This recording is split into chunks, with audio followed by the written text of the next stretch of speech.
Hey, what's up, homies? It's me, the Trump Master, back at it again with another video. Now, you're probably wondering why Owen isn't giving this presentation himself, and the honest reason is that he is super boring to listen to, no cap.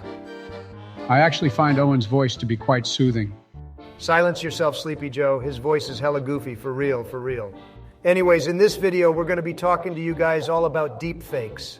First off, I wouldn't expect that everyone in this room has heard of them, but nor would I be surprised if you've seen them or even been looking at them on a regular basis without realizing it. A deep fake is what you get when you give Photoshop to AI. It uses deep learning in order to produce a fake image, voice, or even video of someone. It can be used to create fake people who don't even exist, and it can be used to make it look like someone said or did something that they did not. I heard that you guys went over a bit about deep learning in class, so I won't go too far into that, but I'll go over some of the basics. Essentially, the AI takes in plenty of data, which it then processes in a way that is meant to mimic humans. In the case of deep fakes, this is done through the use of generative adversarial networks, or GANs. GANs are two neural networks that work together simultaneously, one of them generating the fake media, while the other analyzes it for flaws and corrects them. The reason why the AI would want to take in so much data is that when there is more real content to work off, it is able to better detect small flaws that it may produce. Also, a neural network is a path that brains use to send signals to different areas of them. The ones used by AI are simply an artificial recreation of these.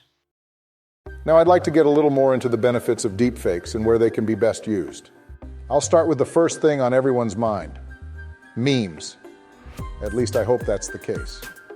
There are plenty of funny videos online of people using deepfakes to make people say and do goofy things.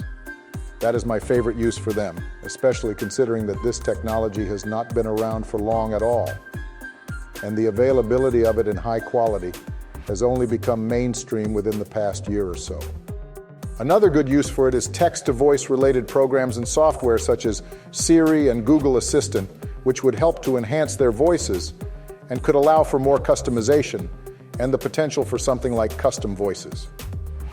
Just imagine if you asked Google how its day is going and it replied with, "Hello Barack, my day has been great. I just got back from my trip to Valverde in my choppa."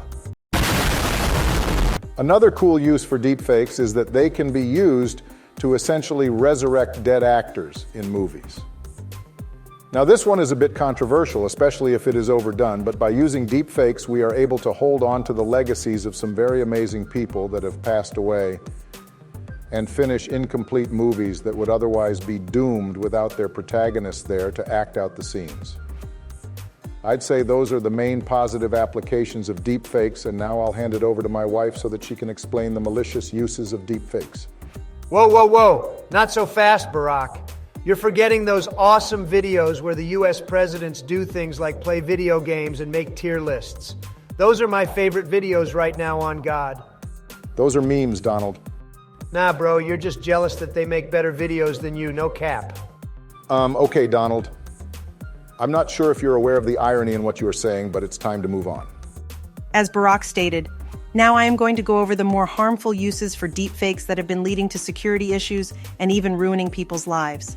To start, different people and even governments have used deepfakes in order to make it seem as though they are someone else in private meetings. This allows them to steal confidential information from other people or countries that could be used in order to prepare an attack on them or use it as blackmail. The Chinese government has been researching deepfakes for this very purpose. That and this next abuse of the technology, which is the creation of fake videos that display people saying or doing harmful things that they did not, in turn, destroying their reputation and even potentially putting a lawsuit in their hands. A government would want to do such if there is someone that poses a threat to them that they want to eliminate by creating a fake situation where that figure actually did something that warranted being punished. This would allow them to seem like they are just enforcing their laws and did not do anything unreasonable, when in reality they just plotted fake evidence so that their hands wouldn't have to get dirty.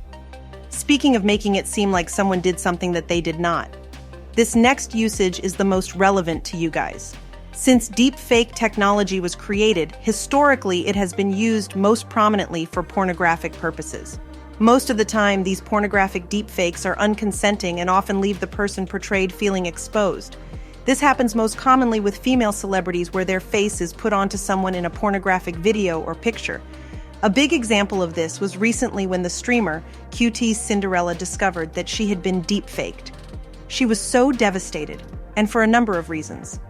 Not only did it feel as though the whole world saw her naked, giving her self-image problems, but from a business standpoint, this could threaten her likelihood of receiving sponsors. And she had previously made the decision to not sell her body online. That is very significant because it is an extremely profitable business. But she would prefer to not be seen in such a light which sacrifices an absolute fortune. So for the same type of content to be produced of her without her receiving a penny makes this situation so tragic for her.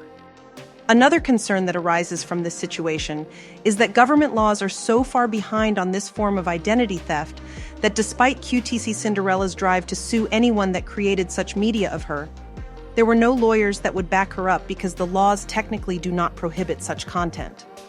Now, this is where it is very important that we consider the ethics of our behavior before acting. Although it is something that is difficult to get punished for, we are all able to understand that posting this type of inappropriate content of others without their permission is very much wrong and can ruin their life, regardless of their social status. So I ask you all, please think before you act.